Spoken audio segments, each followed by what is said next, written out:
Good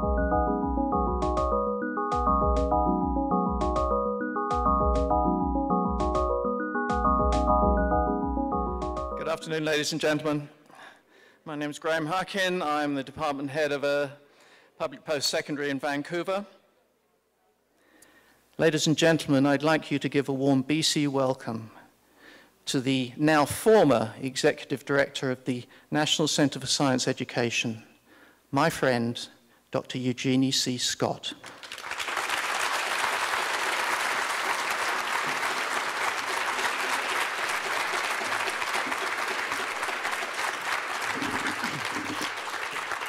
And it's really an awesome t-shirt. You have to see Graham to really believe this. You know, I was surprised when I got here the other day and saw that I was on the program as the keynoter. And at this point, after having sat through such a fabulous series of talks today, I feel a little bit like the headliner who's just been upstaged by the warm-up acts. You know what I mean? Hasn't this been a fabulous conference, though, really? I mean, talk about good speakers.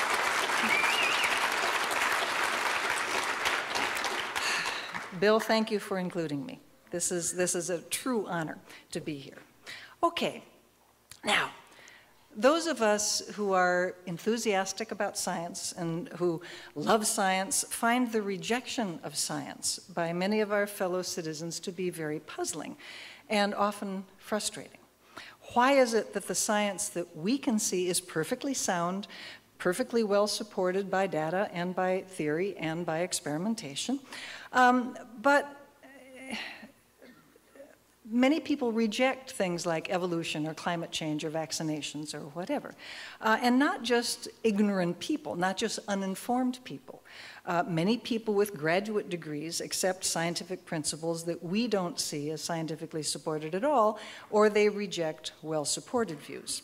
Why is this so? Well, we don't know everything about it, of course, but I'd like to share a few thoughts with you this afternoon about some possible explanations for why we have these problems, and maybe even some very small, modest proposals for what we might be able to do about it.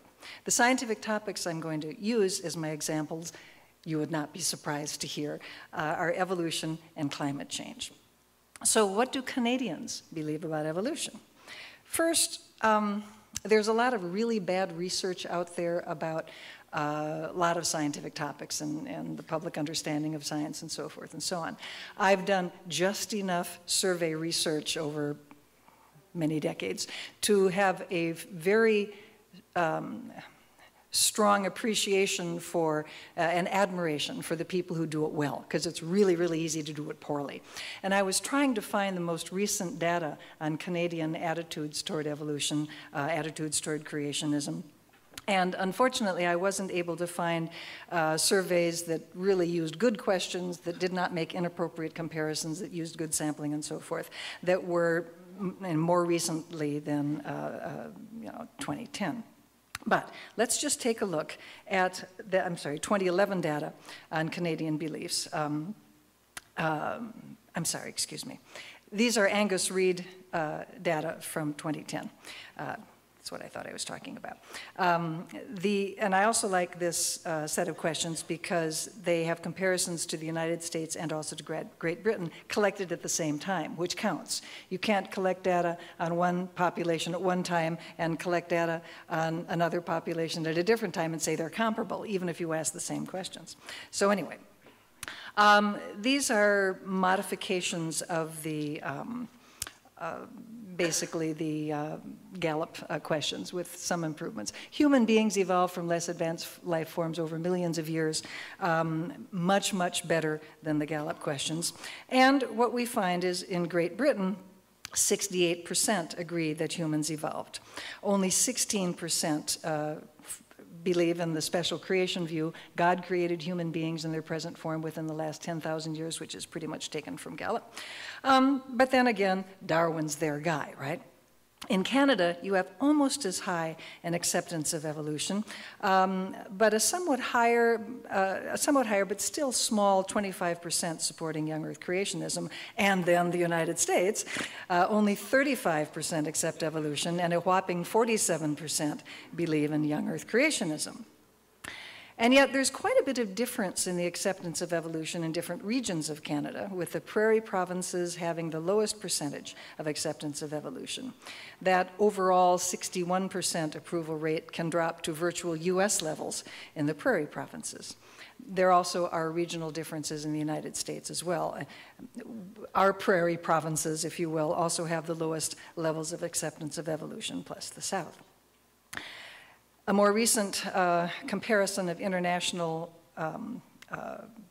views on evolution, which alas does not include Canada, but is more recent in terms of US data, from the Science and Engineering Indicators, which is a every 2-year survey conducted by the National Research Council. They asked a better question: human beings develop from other species of animals. Full stop. Don't toss in age of the Earth, because that confuses another whole set of variables, and you're better off just asking. Don't multiply the kinds of information you're trying to get in a single question. The United States scores in the high 40s. That's pretty typical. And among developed countries, the only nation with a lower score than the United States is Russia, in the low 40s. Japan is ahead of everybody. It's around 75%. The European Union, which is the third line there, is a little bit depressed. The Scandinavian countries, Western European countries score higher. The overall average is dragged down a little bit because the European Union numbers are a composite of all of the European Union members, and many of the Eastern European countries, the former Soviet Union countries, don't have frankly, very good education systems, and so there's perhaps a knowledge deficit involved in here. When you talk about evolution, you need to realize that polls never really pick up all the nuances of people's opinions. There really are 3 levels that you can talk about when you're talking about evolution. The firmest, most doctrinaire being the idea that nothing evolves. Everything was specially created in its present form, and that's it. A more moderate view that I've certainly encountered, probably many of you have encountered, is that we're okay with galaxies and stars and the planets. I mean, physical science kinds of phenomena, they can evolve, but not living things. We draw the line at plants and animals and humans. And a yet more moderate view is to say, well, maybe you got physical universe evolution and living things, but we draw the line at humans. So if somebody says to you, I'm a creationist, the first question you should ask is, what kind? Because you're not really sure where that person stands on this particular continuum. And also there's some problems with the word creationism, because some people confuse something called theistic evolution with creationism. Theistic evolution is an evolutionary point of view.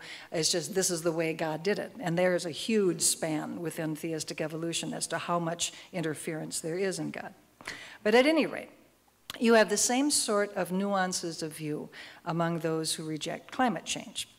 Common perspectives there include again, the hardest to defend one, shall we say, from a scientific standpoint, that it's just not getting warmer, denying the possibility that anything is happening at all. That's harder and harder to explain. But then it's very easy to confuse weather with climate. And the next last year, you know better than many, when you have a really, really cold winter, you get people saying, didn't I tell you there's no global warming? Look at here in Washington, D.C., we're in thigh-high snow. How can you say that's global warming? But, that's weather, not climate. At any rate, there are people out there still who deny that it's even getting warmer at all.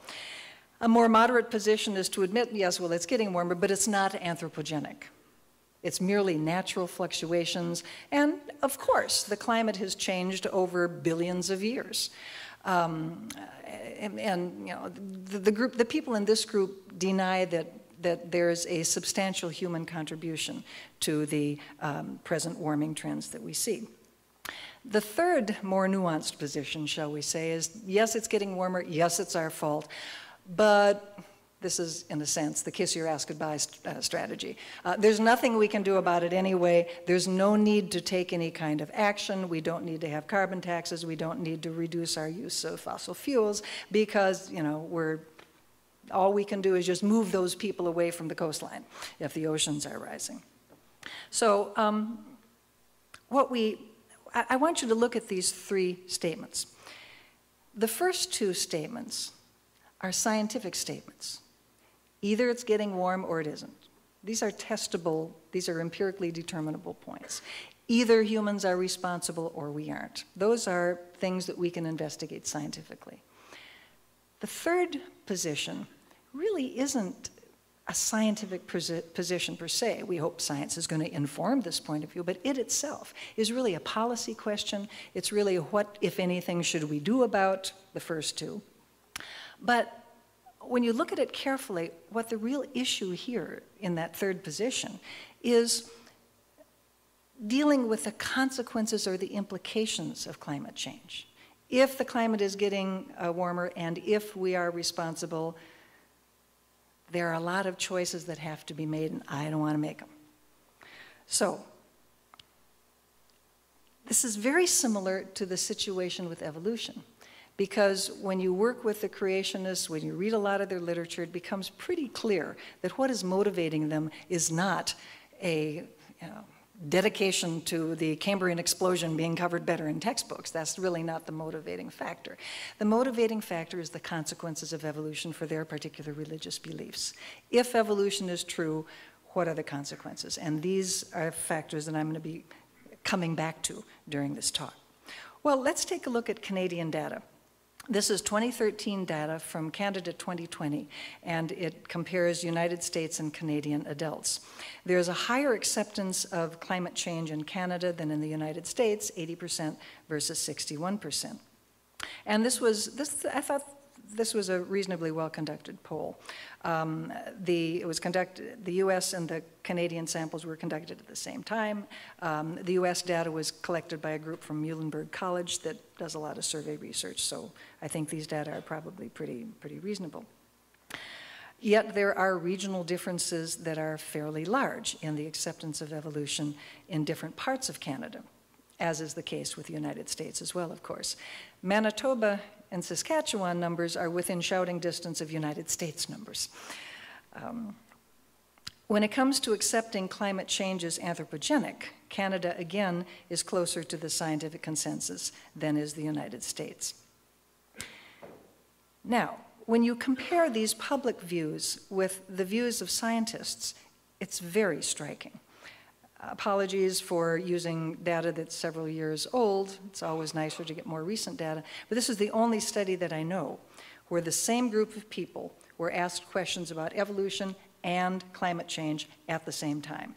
This is a study that the Pew Foundation organization conducted using members of the American Association for the Advancement of Science, which is the largest general science organization in the world. And the acceptance of evolution, the acceptance of anthropogenic climate change is monumentally high, higher than you find in the general population. So there is a disconnect between public understandings, public acceptances, I should say, of these two sciences and the way scientists look at these sciences. And this is what I want to explore today. Now, at NCSC, we found it useful to group the tactics of science denial into pillars of rejection of scientific ideas. And the first pillar is to reject the validity of the science. It's claimed that the science is unsettled, it's weak, it's going out of favor within the scientific society, community, etc. The second is an ideological pillar. The claim is that evolution or global warming must be rejected because it is not compatible with some ideological view. And finally, the third pillar reflects cultural values that are important to North Americans: fairness and balance, free speech, letting all voices be heard, and so forth. An application of this in the educational setting, which is where I deal with it the most, is that students should receive both views, both the standard science as well as the denier view, as a way of encouraging critical thinking in addition to the sort of basic fairness of letting students decide for themselves. I'm going to talk about the science pillar first.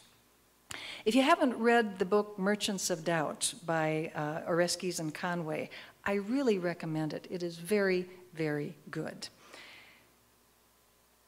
Questioning the science was a deliberate technique used by tobacco companies during the decades that public health organizations attempted to demonstrate that smoking caused cancer, addiction, heart disease, and other conditions. Tobacco companies, of course, claimed that the science is not yet settled in the issue, even though the data was very, very clear that, and decades earlier, that the science was quite sound. But the tobacco companies wanted to try to create doubt in the public mind, because if they could just create doubt, then they could perhaps avoid the sanctions that were being recommended, like restrictions on advertising, being able to advertise to children, using candy-flavored something. You know, have you looked at the vaporizing tobacco thingies? The next battle. The science isn't in yet. We can't make decisions, right? Even though this is a new nicotine delivery system. So, how do you make the public doubt the validity of evolution or climate change? Well, one way is to misrepresent the levels of certainty that scientists have about these subjects. When scientists dispute the details of a scientific field, this contention is sometimes used to attack the field itself. So if scientists are debating, for example, how rapid the Cambrian explosion was, this is evidence that evolution didn't occur. Or if climate change models predict different rates at which the planet is warming, this is presented as evidence that climate change is unreliable because scientists haven't worked out all the details. Scientists recognize that we do indeed have different levels of certainty for scientific explanations. As opposed to one view that was expressed on Friday night, science really is probabilistic. Here's one way to think about the content of science, not the methodology of science, not how we test ideas, but just the stuff that we learn about nature through the process of science. There are core ideas of science in this concentric circle model that I'm going to suggest is a useful way to think about this. The core ideas of science are the ones that have been around for a long time. They've been tested out, the yin-yang. They have been demonstrated over and over and over to successfully explain nature, to allow us to make predictions. They are the foundation, as it were, for science. And different disciplines will have different things within the core. That the planets go around the sun is a core idea of astronomy. It's, you know, we've tested this a lot. Nobody has actually sat out in space and watched all the planets go around the sun. This is not a direct observation. This is an inference, like all scientific theories. And the theory of heliocentrism is one of these core ideas of science, and there are many others as well. The next concentric circle out is the frontier of science. This is the sort of stuff that Carolyn Porco and her friends and associates are working on. Any other working scientist that you know who is out there testing explanations about the natural world, whatever the discipline, this is the frontier of science. You come up with a hypothesis, you figure out a way to test it, you run it by your peers and so forth. The unhappy little secret about all of this is that most of your ideas turn out to be duds, but you know that's just part of the deal. Some explanations will go into the core, and then you'll know you've really been a successful scientist. But the frontier ideas of the science are really where, you know, debate is appropriate. There's nothing inappropriate about discussing are Neanderthals ancestral to living humans or not. You know, to what degree of Neanderthal ancestry do modern humans have? Those are active research problems. On the outside of the frontier are the fringe ideas, which is one of my favorite areas, of course. Fringe ideas of science can be identified by the fact that, in general, scientists aren't spending any time on them. The reason why these are fringe ideas is because they violate some key concept of the core ideas of science.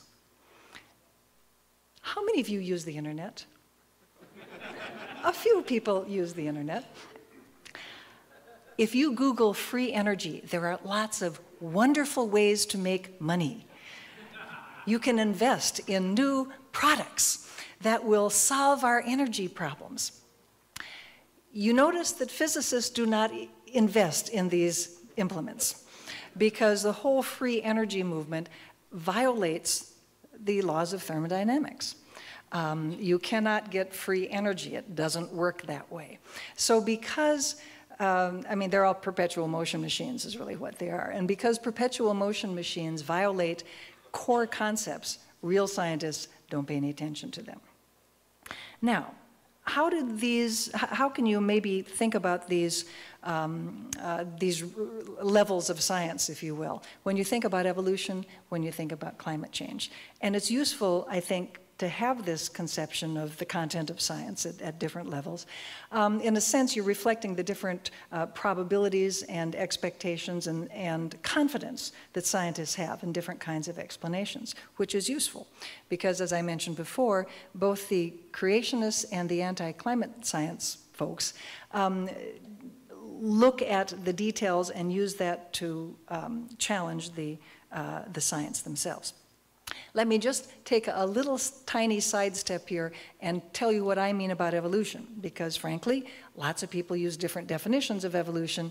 It's not semantics, boys and girls. Semantics is not a dirty word. Semantics is what we have to engage in so that we're speaking the same language. So when I'm talking about evolution, here's what I'm talking about. Evolution's a three-part idea. The big idea of evolution is the concept of common ancestry, that living things descended with modification from common ancestors. Now, we study this phenomenon of evolution, we study this principle of biological evolution by looking at the processes, the mechanisms, or the factors that bring about evolution, and obviously natural selection is extremely important, but there's a lot of things, I could put speciation in here, there's a lot of different components of studying the mechanism, studying the process of evolution. And somebody like Jerry Coyne specializes in this particular area of the study of evolution. Has made some very good contributions to that, understanding the process of evolution. There also is the study of the pattern of evolution. Common ancestry, evolution generates hierarchy. Back when you were a kid, you learned the Linnaean taxonomic system, the kingdom, phylum, class, family, kingdom, phylum, class, order, family, genus, and species. Been a while. That is a hierarchical relationship, and you can put populations into species, you can put species into genera, you can classify genera into families, families into orders, and work your way up. It is this branching and splitting phenomenon. That's what evolution does. It gives you a branching and splitting tree of life. That's what we call the pattern of evolution. Now, modern day pattern evolutionists don't use the Linnaean system so much. There's something called cladistics, but never mind. It's still the basic idea. Evolution generates hierarchy, and you can group organisms into logical descendant groups. Now, as I mentioned, what creationists will often do is question some statement by scientists.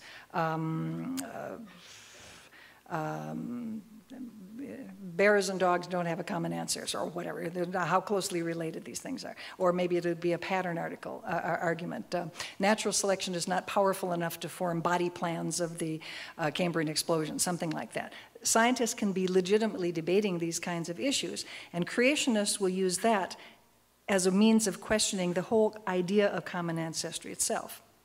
Now, when you think about it, this is a category error, because if you ever study evolution, and you should because it's really a neat subject, even just looking at the history of the development of the idea of evolution, the evidence that we use to infer common ancestry of living things is a very different set of evidence than we use to determine the branches of this tree of life, the various phylogenies of the history of life.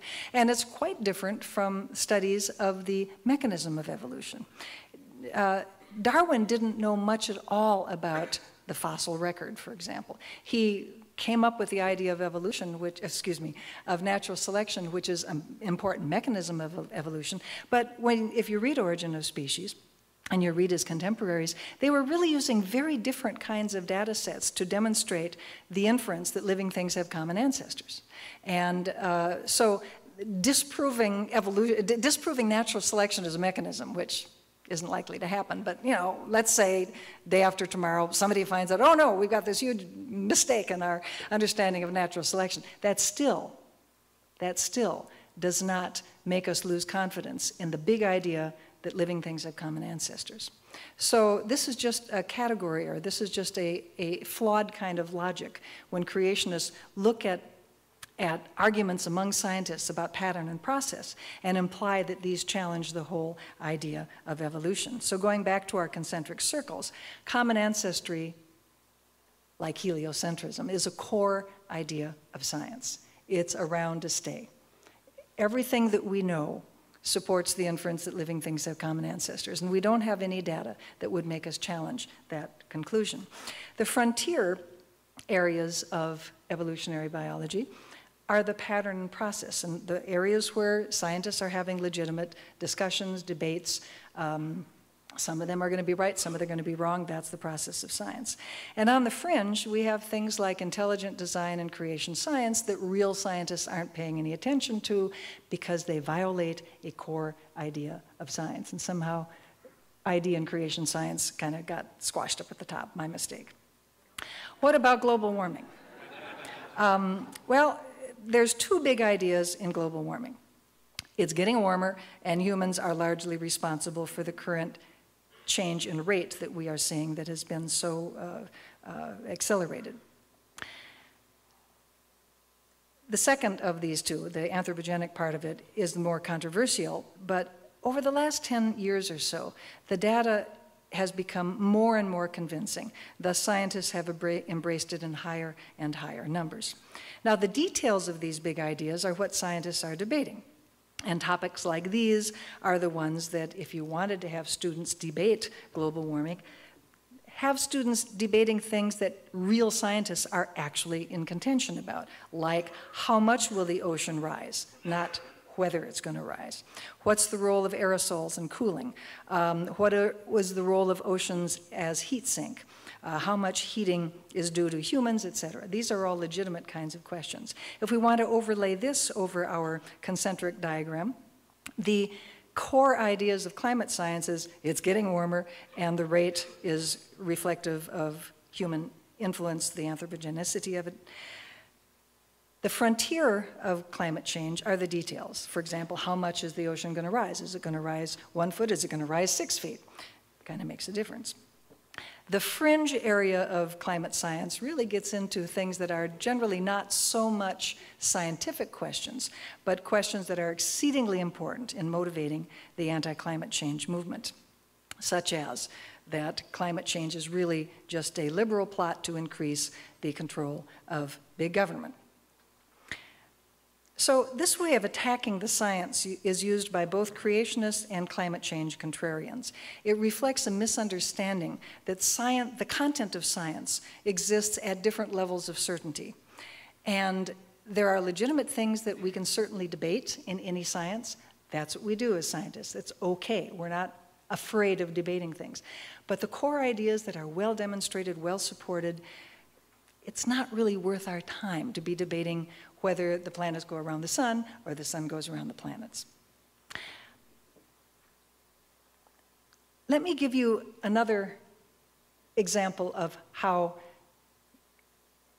anti-evolutionists and anti-climate change contrarians attack the science. And this is through the time-honored classic approach of cherry-picking the data. Find an apparent anomaly and thereby claim that the science is invalid.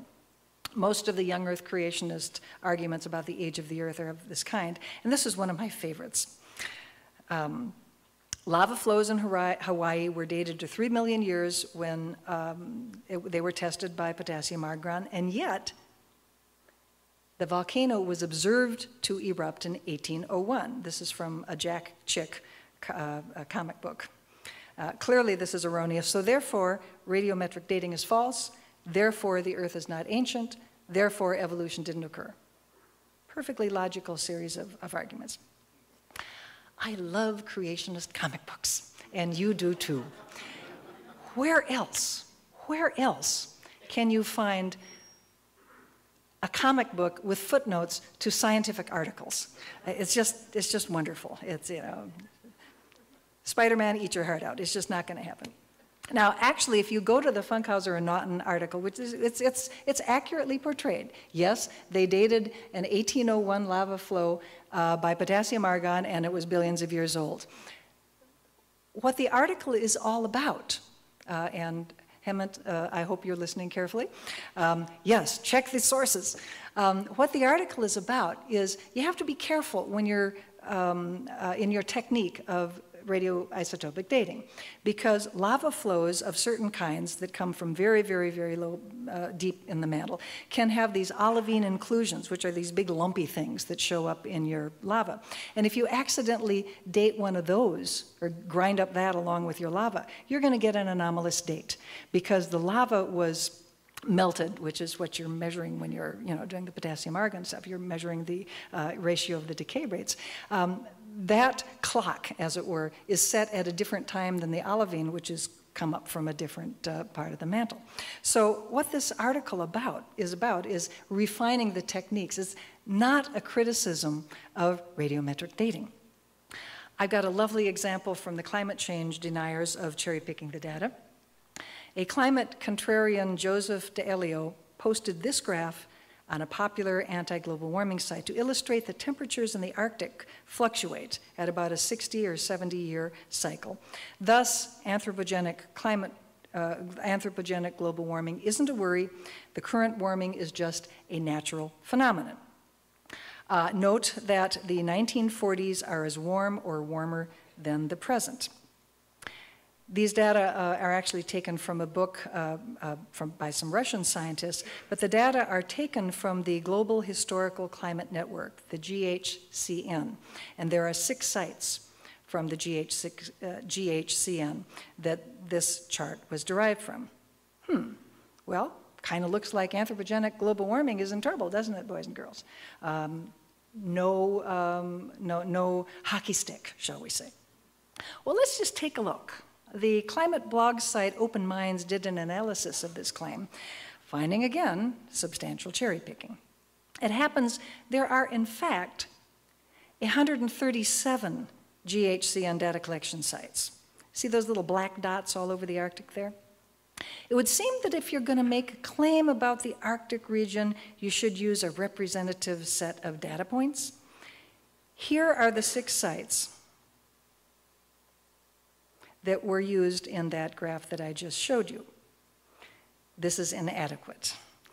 Not only are you only using 6 out of 137 potential sites, but they all tend to be clustered from pretty much the same part of the Arctic. A somewhat different picture of climate change emerges if you look at the whole series of GHCN data rather than just cherry-picking 4% of the data. When all of the data points are presented, there's no evidence that the 1940s were warmer than today. In fact, it looks like the 21st century is considerably warmer than any other previous period. And perhaps more important to the present debate, there is no obvious cyclical pattern of warming and cooling. But you know the good thing about science?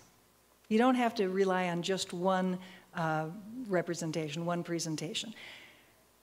You have replication, you check your, you go back and do the study again, you know, you have to repeat so that you are sure that the explanation that you're providing is really the best one.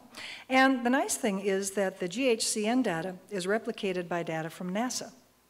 And when you compare the GHCN and the NASA data, they look really a lot alike. There's no obvious cyclicity to the current warming we're experiencing in the Arctic. And so when you compare these two, it appears that this is a classic case of cherry-picking the data on the part of a climate contrarian. Let's take a look at the ideology pillar now. The ideology pillar is both a strategy, which is how I've described the science pillar, but it's also a motivation, so it's a little bit more complicated. The ideological pillar as a strategy contends that one must reject evolution or climate change in order to be part of the ideological in-group. For evolution, the ideology is, of course, conservative Christian religion. For climate change, the situation is a little more complicated. Let me first present some clarification that I run into a lot when I talk about evolution and climate change. A lot of people think that the opposition to climate change in the United States is driven by conservative religionists. It is not. Let's talk about conservative religion and political conservatism. Now, conservative Christians hold certain religious views. The inerrancy of the Bible, a personal relationship with Jesus for salvation. They are known as evangelicals, fundamentalists, Pentecostalists. There's many other terms. They prefer the term conservative Christian. Now, political conservatives express confidence in capitalism as an economic system, opposition to taxation, belief in minimal government. They elevate individuality and personal liberty to a high state, and this is combined with confidence in the American myth that everyone can succeed based on their own efforts. The intersection of religious and political conservatism is known as the religious right. This is what is skewing people's understanding of the drivers of the anti-climate change movement and the anti-evolution movement. Not all conservative Christians are political conservatives. Some of the most energetic workers for the poor and disadvantaged are social gospel Christians. Not all political conservatives are religious conservatives. They don't belong to denominations that are biblically literalist, or they aren't especially interested in religion. And this diagram is relevant to both of the controversies. If you overlay anti-evolutionism in this diagram, wait a second, where's this? Oh, sorry about that. I changed the slide last night, and I forgot to make some changes that I should have made, so excuse me for the redundancy. This is what you should be seeing. If we overlay anti-evolutionism in this diagram, it's clear most anti-evolutionists are conservative Christians, and of course, anti-evolutionists reliably include the religious right, because the religious right are conservative Christians, right? But please do note that not all conservative Christians are anti-evolutionists. We have some very powerful allies among evangelicals in promoting the acceptance of evolution. Not all political conservatives are anti-evolutionists. Many political conservatives readily accept evolution because they belong to denominations that are not biblically literalist, or they just don't care about religion. When a political conservative is anti-evolution, it's because they are simultaneously a conservative Christian.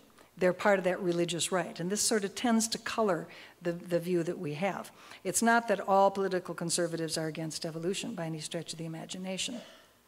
Knowing somebody is an anti-evolutionist is a good predictor that that person is a conservative Christian.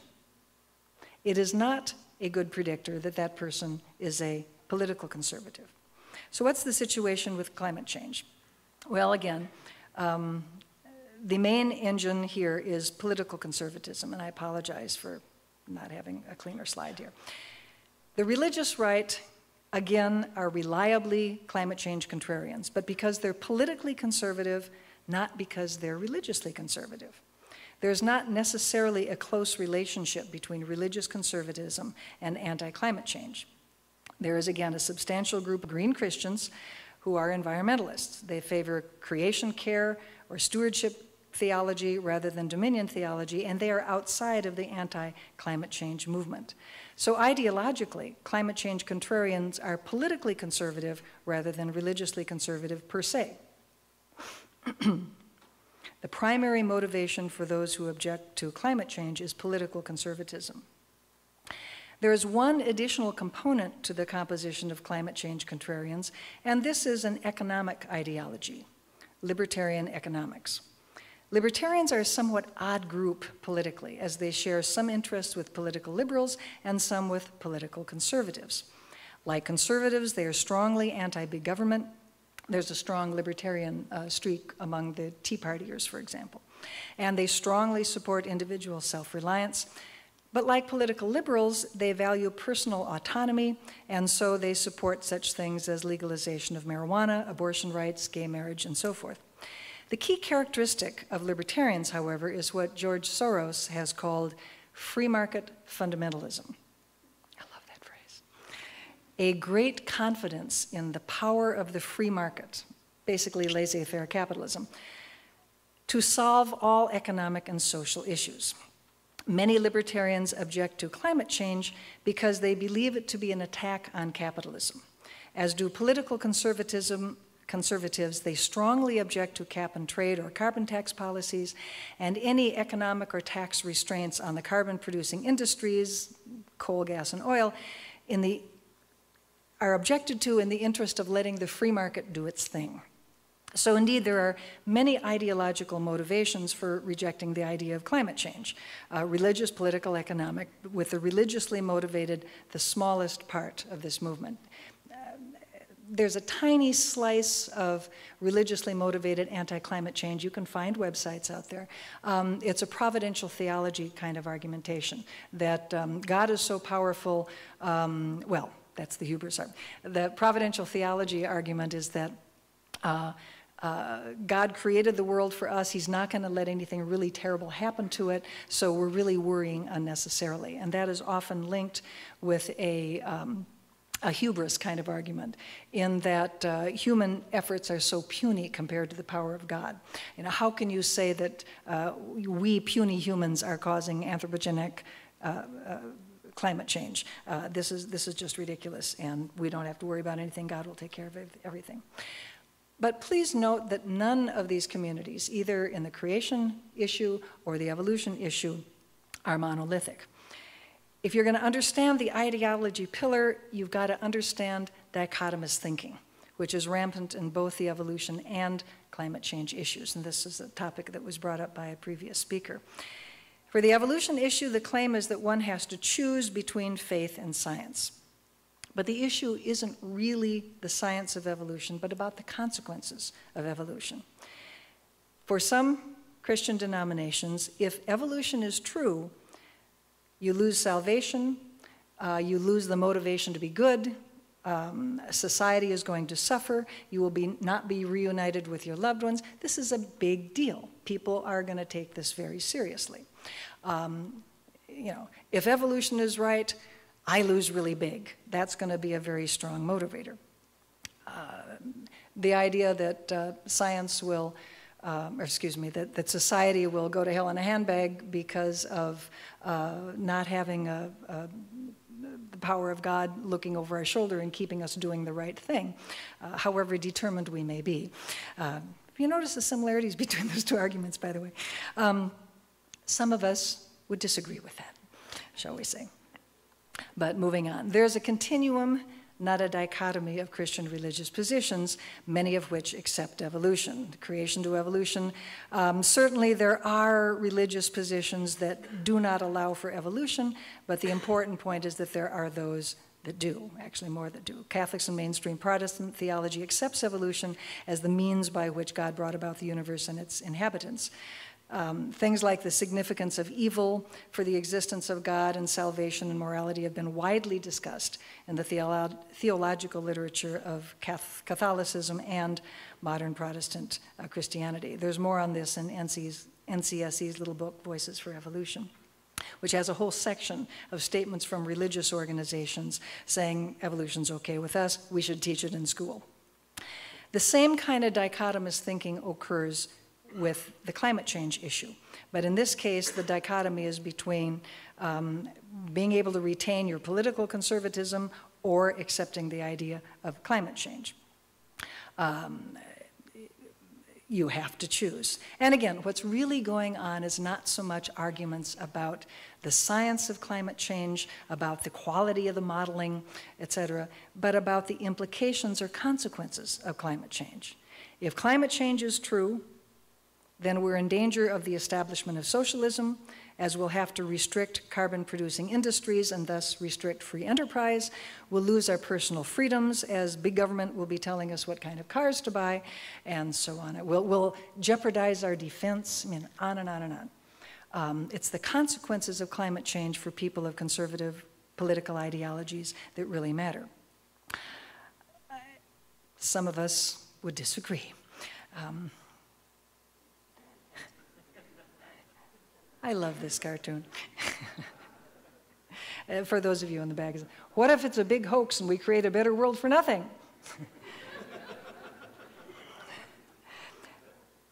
Again, there's also a continuum rather than a dichotomy of political and economic views. The issue here is what to do about climate change, if anything. It's a policy issue, but one's view of policy reflects one's ideology. Even if anthropogenic climate change is occurring, there's more than one response possible. The endpoints of this continuum are intervention or leaving things alone. Political liberals tend to lean more toward the intervention side. Conservatives tend toward the laissez-faire side, but there are many intermediate positions. One of the problems of science denialism in general is dichotomous thinking.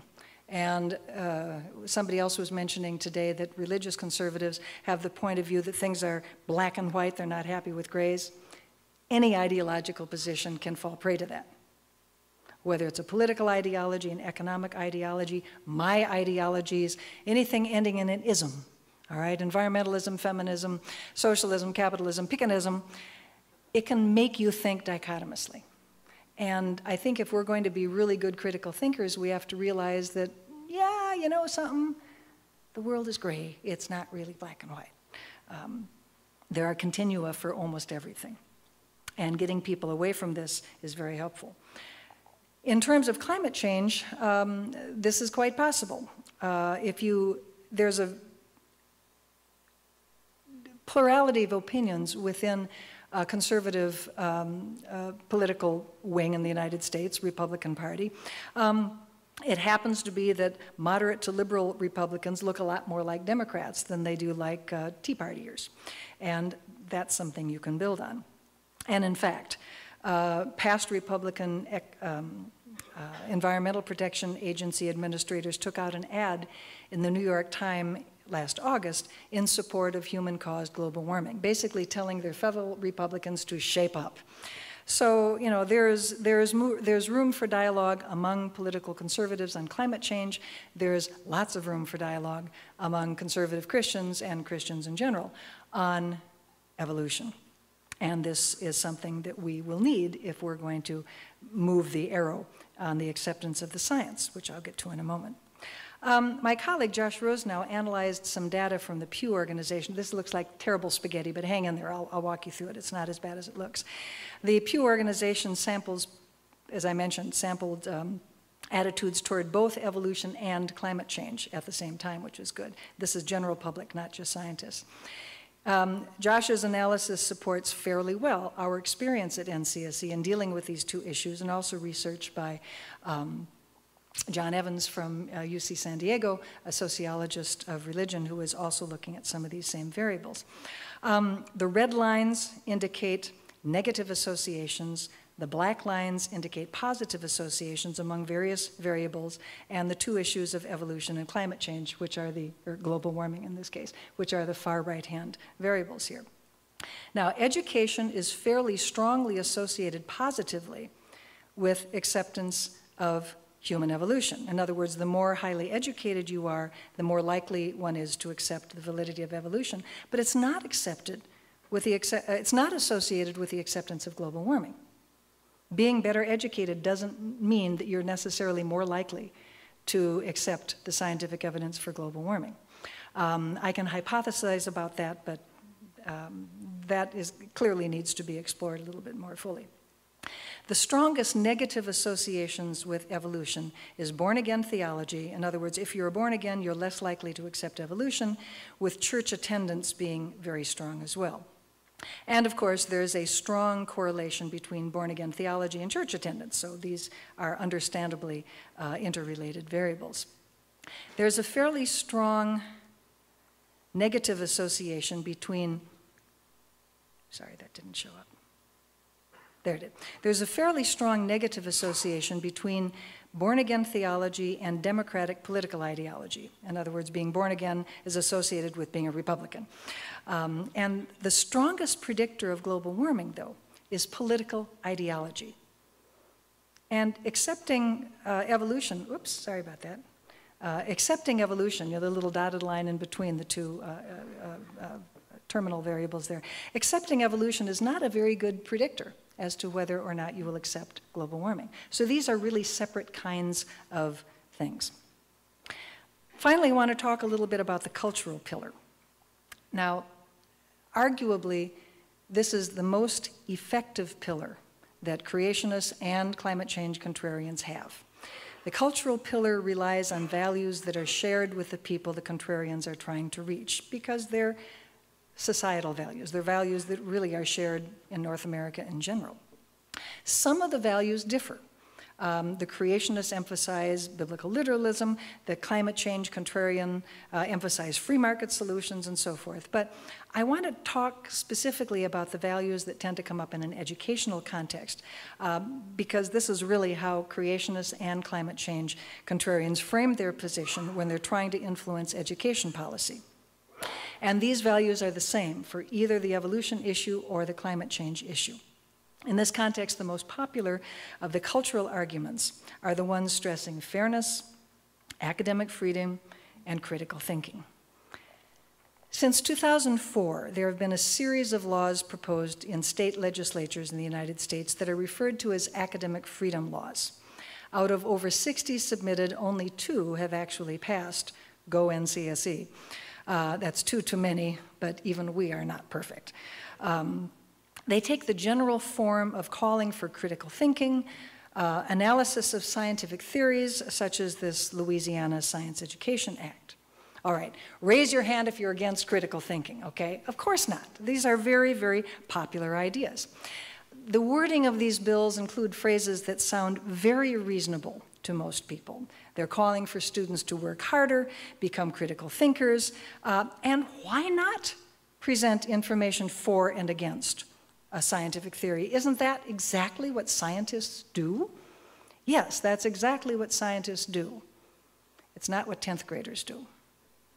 We don't actually have 10th graders evaluating those frontier level discussions. That's where science, much less the core ideas. We're going to have creation. We're going to have 10th graders debating heliocentrism versus geocentrism. Why don't we have a debate on that? Makes about as much sense. Anti-evolutionists and climate change contrarians blur a very important distinction between the role of a student and the role of a scientist in the name of critical thinking. And it's an extremely clever approach. It's an excellent kind of framing, works really well for them because it takes a long time to unpack. But it illustrates a real misunderstanding about how science works. And now I'm shifting from the content of science, which was those 3 concentric circles. Now I want to talk a little bit about the method of science. How is it that we come up with our explanations of the natural world? Okay, let's say that I come up with a really great idea. Okay. What I do is I'll go to my professional conferences and I'll maybe talk with my colleagues and say, hey, you know, I really think it's going to work this way. You know, what do you think? Well, no, maybe so. Well, maybe yes. You know, let's think about this a little bit. I'll come back to my meetings. I'll maybe present a paper with some preliminary ideas. Basically, what I'm going to have to do is test my explanation. And I test my explanation using various forms of research. And I have to bounce this off my colleagues. I'll go back to my professional meetings. I'll maybe run it through a journal. I'll talk to my colleagues. They'll give me feedback. I'll go back and regroup and correct all the things that were wrong about my first iteration, rinse and repeat. And this is an iterative process. And it may turn out that it's not such a great idea, and I go back to the drawing board and start something else. We do this all the time. But let's say that this time, as opposed to all those other times, I actually had a really good idea, and my colleagues say, Jeannie, that's a great explanation for X. We agree with it. It goes into the scientific consensus. I die happy. This is a good thing. And because this becomes a core idea of science, this goes into the scientific consensus, it trickles down into the classroom and the textbooks. And, eventually even trickles down into high school. Punctuated equilibrium is now actually taught in high school textbooks. In the 1970s, when I was learning it as a graduate student, I didn't really think that, Pearson biology textbooks in high school would be including punctuated equilibrium, but there you have it. But boy, that's a lot of work. It really is a lot of work. It takes time, it takes money, it takes effort, it takes thought, it takes figuring out how to test stuff, and that's actually pretty hard. That's one of the hardest things about science. It would be so much easier if I could just eliminate all that middle stuff and just go right to the classroom and the textbook, right? Well, this is exactly what the intelligent design and creation science people have proposed, and this is pretty much also what the anti-climate change people are proposing. They're proposing that we bypass the process of science that comes up with those core ideas of science as a result of the hard work of science out there in the frontier. And we just present both views because it's fair, even if their views have not been accepted by the scientific community. Somehow that strikes me as really being unfair. Scientists laugh at this cartoon. The caption is, "Most scientists regarded the new streamlined peer review process as quite an improvement." Just for fun, I know that when I speak at skeptics meetings and there's an overlap of free thought and skeptics meetings and stuff, there's a lot of scientists who show up at these meetings just for fun. How many of you are a practicing scientist or play one on TV? Either way. Okay. Not a whole lot. Okay, let's say I was doing this at a university and I asked all the scientists to raise their hand. A whole bunch of hands would go up. And then I would ask, keep your hand up if every paper you have submitted for publication has been published. And everybody laughs uproariously and all the hands go down. Okay. Nobody promises you a rose garden, all right? You go into science, you're going to lose. Not all of your ideas are going to work out. Even when you think they're really good, your colleagues may not agree. It's a tough process. It's not a big conspiracy to keep out the ideas of creationists and intelligent design supporters. There's not a big conspiracy to keep out the climate change contrarians. It's just that they've got to do the same heavy lifting as all the rest of us have to do to get our ideas into the scientific consensus and into the classroom and the textbooks.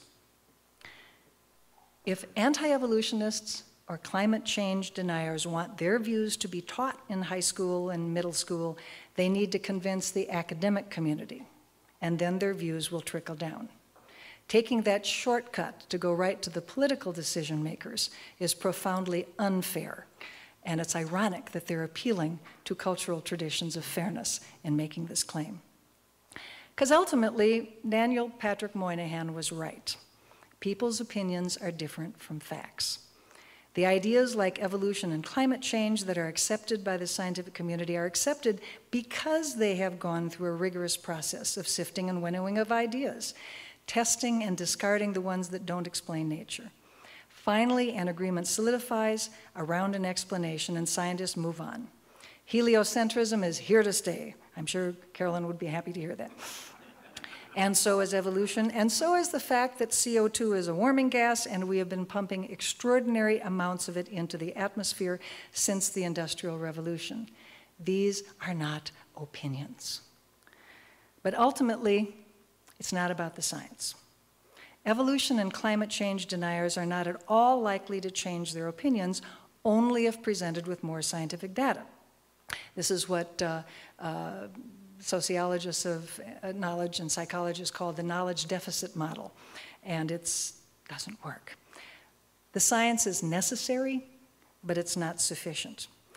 This is because denialism is rooted primarily in ideology and culture, and these are not easily changed, certainly not by just shoveling in more scientific facts.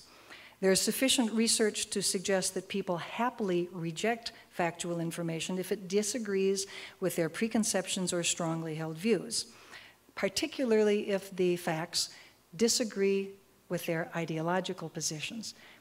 I am not a basher of ideology.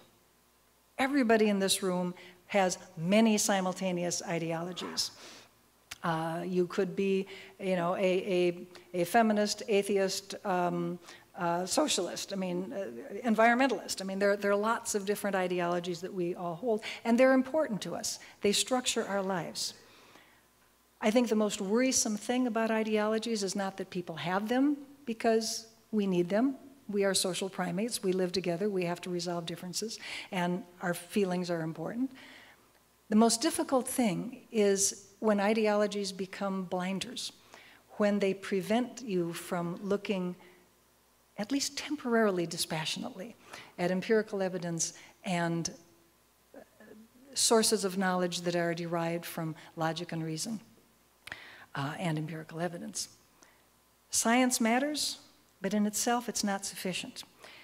The science is not going to be listened to if people have their fingers jammed in their ears.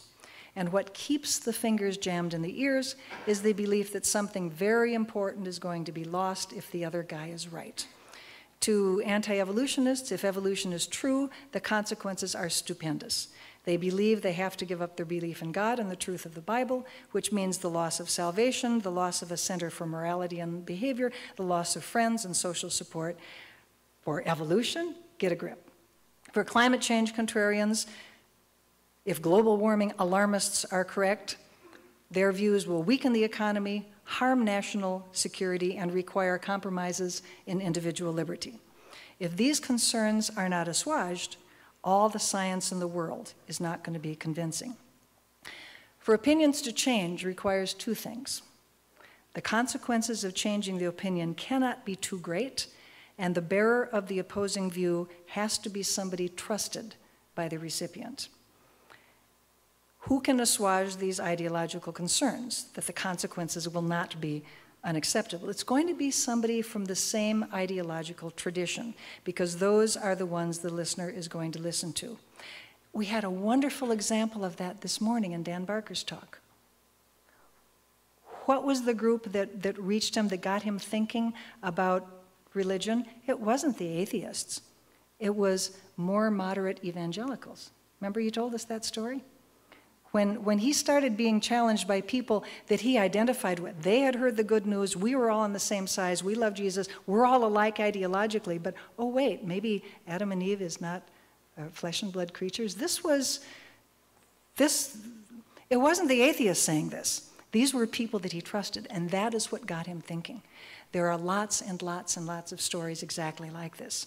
Stories of Republicans who heard from fellow Republicans who have the same anti-big government feelings that they do, assuaging their concerns that if climate change is real, we all have to go out and buy Priuses or something like that. So the consequences can't be too great for, you know, the losses cannot be too great, shall we say that. And the bearer of the message has to be somebody who is trusted. If you're dealing with something like the anti-vax movement, being a fellow parent, having had a child that you worried about, is a way of making a connection, having rapport. Denying evolution or climate change is not necessarily the same as denying science per se. People effectively are saying, I like science. In fact, I have some data that this is already too long a talk, but I have some data from Canada as well as data that matches it from the United States. Canadians love science. Americans love science. We like what we get from science. We like the grandma has a new hip and now she's bowling. I mean, we like our gadgets. I mean, there's lots and lots of things about science that we like. When occupations are ranked, scientists are way up there along with firemen and physicians. TV evangelists are way down here. You know, so we got it a whole lot better than TV evangelists, folks. You know, I mean, we already have very positive press. It's not that science is being rejected. It's this science. It's the evolution science, it's the climate change science, it's the science for supporting vaccinations, maybe not even all vaccinations, maybe it's just this vaccine. People's views are nuanced. Beware dichotomous thinking. You can't lump people into one big mass, one big meatball. People effectively are saying, I like science A but not science B. The reason is because of some ideological or minimally emotional accompaniment. Piling on more science isn't going to solve the problem. Science is necessary, but not sufficient. Somebody's probably tweeting that at this point.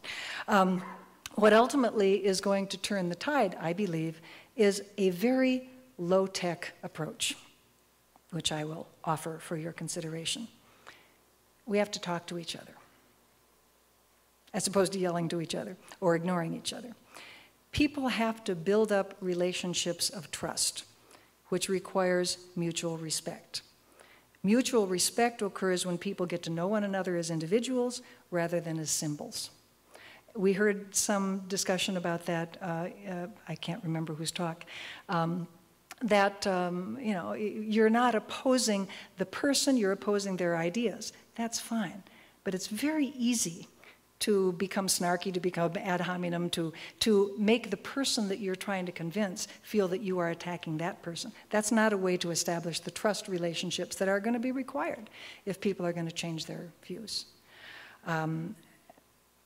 If you can establish trustful relationships and assuage the concerns about the consequences, then there's the possibility that you can move forward. Merely piling on more science isn't going to do it if people are rejecting the science for ideological reasons. If you can reduce the cost of accepting the science, then maybe the science has a chance to be listened to. Those of us who love and trust science believe the science will be persuasive. But if you can't get the fingers out of the ears, you're not going to get very far. More on this is at my old shop, ncse.com.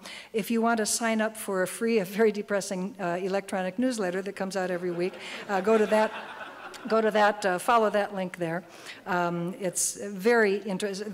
How many of you are on the NCSE electronic newsletter? Yeah, it's good stuff, good stuff. Glad to see that you have already discovered it. Please do check out the blog. There's something new every day.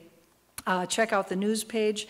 The news page takes you here where you can sort for international, national, what year, what's going on. It's a very good index there. Any of you who are students who are working on term papers, not a whole lot of you here, but this is a good place to get information. We're a membership organization. Clearly, we would appreciate your support. We have a new climate change area in our website over the last year or so that we've built it up. And if you go to these various links, you'll find lots of information on there. I have been exceedingly proud to have worked for the National Center for Science Education. My colleagues are fabulous people, very hardworking, very smart, very knowledgeable. Glenn Branch is the deputy director, Robert Lunn is communications, Peter Hess is our religious community outreach, Josh Rosenow, Steve Newton, and education director Eric Mickle are our major flare-up wranglers, although everybody wrangles flare-ups. These are the people that you will get directed to if you have elected the wrong school board. And they will help you cope with some of your problems. We have two climate change specialists, Mark McCaffrey and Minda Berbecco, and our new executive director of NCSE, Ann Reed. I know you will support her with as much enthusiasm as you have supported me and continue to support the National Center for Science Education, which not only has a totally awesome Grand Canyon raft trip, but is also, I think, a really worthwhile organization for supporting science, supporting critical thinking, and keeping the good stuff in and the bad stuff out. I am so pleased that you invited me, Bill, to join all these people. I've had such a fun time these 2 days, re-met some people that I've met before, and that's been great, and I have a whole bunch of new Canadian friends, and I'm delighted. Thanks so much.